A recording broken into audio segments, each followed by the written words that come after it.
I had a brother who lost his life in the line of duty with the Sheriff's Department. I was with Monterey County Sheriff's Department, and he was working one night doing riot control, and he went down with a heart attack at the age of 31 and left two beautiful little girls behind. And the crowd closed in on him and was chanting, and it was regular people. It was your neighbors. It wasn't a bunch of convicts or anything like that. It was just a crowd of otherwise normal people that the mob mentality took over. And that was really hard for me. And so that's kind of where my downhill slide went, I think. That's where it started. But part of it. And, my dad, before he passed away, he eventually got better. He got medication, but he was thumping on my mother, hitting my mother. And I saw that happen. So not a real good kickoff. But just like Kimberly said, these things make you a better person in a lot of different ways. So when I finally got into full-time law enforcement, before that I was a humane officer, one of those animal cops you see in, So what happens, over time is PTSD sets in sometimes. And, after so many dead baby calls and domestics and dead bodies, and it's hours of boredom interspersed by moments of terror. I was working Monterey County Sheriff's Department, pretty nice area, but a lot of downtime, boredom. Oh my God, it was so boring sometimes. And then all of a sudden you get a call and you got to kick into service, and next thing you know, you're at some horrific scene. And so then it goes that way, and it's just enough to mess you up. It's like, all right, nice day. Kind of like September 11th was a beautiful morning. Then all of a sudden everybody's world came to an end, and some quite literally. And that's an extreme example. There's help out there. It's really good help. I couldn't have talked about this a couple years ago without, I've probably been pissed off. Part of PTSD is just being angry at the world. After so many times you get yelled at on a traffic stop, pull someone over because they're speeding. We've all been there, and we've all been mad. But the cop walks up and he's getting a face full of somebody because this person is speeding. And little things like that add up over a period of 20 years. I did it for 20 years. And then before that, I did it for another, so I did it probably overall for 5 years before that, so 25 years. And then when you're doing the humane officer thing, you're doing enforcement stuff and people are in your face. And there's a starving dog and you got to take the dog, and you see so much. And so I think a lot of it, I see a lot of young faces here. I imagine a few of you guys and girls may want to go in the military or go into law enforcement or something that's stress related. And I just want to let you know, I'm telling you right now, that it doesn't have to get to the point that I got to, because now there's so much help out there, so many places you can go, so many websites you can go on that are really helpful. So I've had friends that young guys just like you, young gals that are going in the military, and I'd give them my Uncle Neil talk. Say, hey, guess what? You're going to see some bad stuff, but you need to debrief, and you need to get the help for that to prevent it.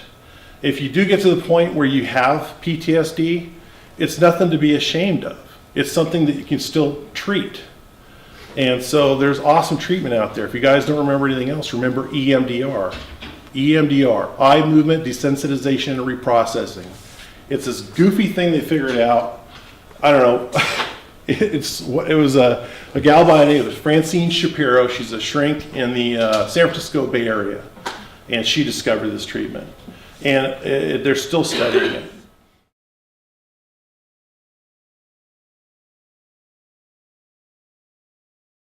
And I was always artistic as a kid, and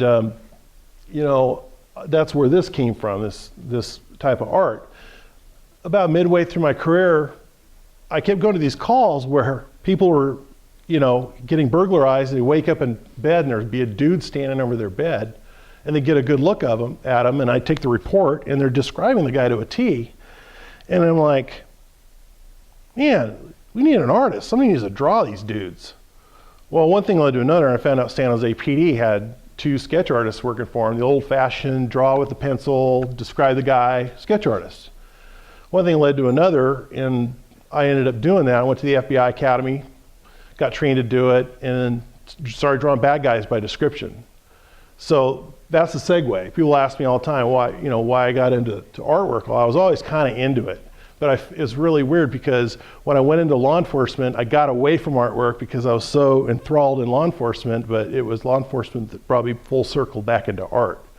So then I started doing sketches of people. Then one guy, a reporter, asked me, he says, "Hey, can you draw my grandfather?" I go, "Sure, I'll pay you." Great.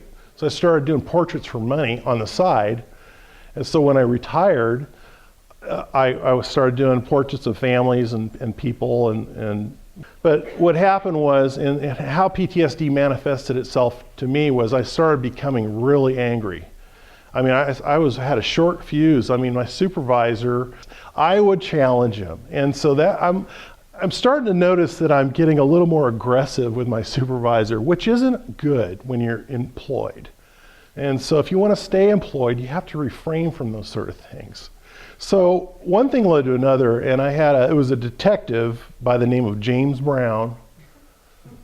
And he wasn't the godfather of soul, but he could have been. And so he handed me a card to a therapist and says, "You know, Neil, no offense, but you might want to go talk to this person. They treat cops." And so I said, okay. So a few months later, I went and I talked to a therapist. And, after checking the boxes and having the initial interview, wow, that's huge.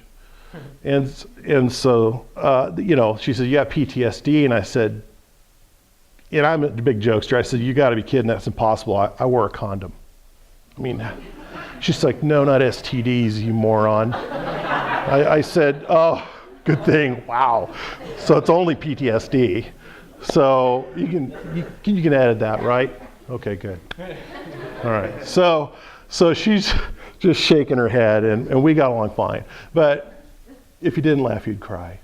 And so I realized, and I started, looking up PTSD and figuring out what it was. And I'll tell you what, I'm really glad that he handed me that card. So those of you young bucks that are here, you're very strong. I was as strong as you are, and you guys are very strong. But I'm here as a friendly reminder that things can happen as you get older. My PTSD was called cumulative PTSD, which is as it sounds. It takes a while. Now, if you go away and you go to the military and you see a lot of stuff in 1 week, it's PTSD. It just victims of child molest can get it just that fast because of the traumatic situation. With cop work, it takes a while sometimes. Sometimes it depends. It could be a shooting. It's very traumatic because, cops are just people like you guys. They start off wanting to do save the world, and after a while you get burned out, and you've been pulled over by a cop that's been, obviously he's not having a good day. That may be what's happening. Maybe he's a jerk, but that may be I was that guy. And so I would get back in my patrol car and go, that could have gone better, and I felt bad. You get out on a call and you knock on a door and you're rolling your eyes to yourself, what is this? And you knock on the door and the person's, talking about their neighbor and how their neighbor, puts their trash cans out 1 week too early. And then you go, okay, great. The next one you go and then somebody really needs your help. And so it took me a little while. Usually after I left or after I stood there with the person for 15 minutes, I'd start to realize, oh man, this person's getting hosed here. They really need my help. And so, but in the initial contact was just, I didn't like myself. And I was always a friendly person. And I realized, and Kimberly talks about the blessings that come with something like this. There's this mixed bag of blessings. For me, I was really good at domestic disturbances, domestic violence situations, because I didn't know it. I didn't find out until later on, years later during my therapy. Well, that's why you're so sensitive to these people that you went on domestics, because your mom was abused. I'm like, duh, I didn't realize it.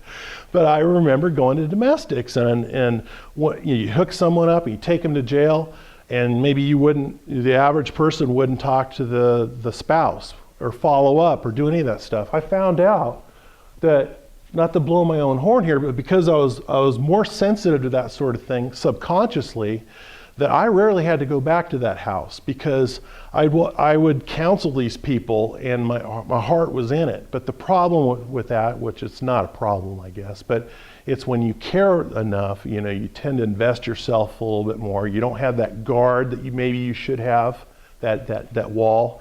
And I don't know, whatever. I mean, I didn't have that. So when I talk to a woman or a man for that matter is getting thumped by his wife, which happens sometimes, you have to intervene on both of their behalf.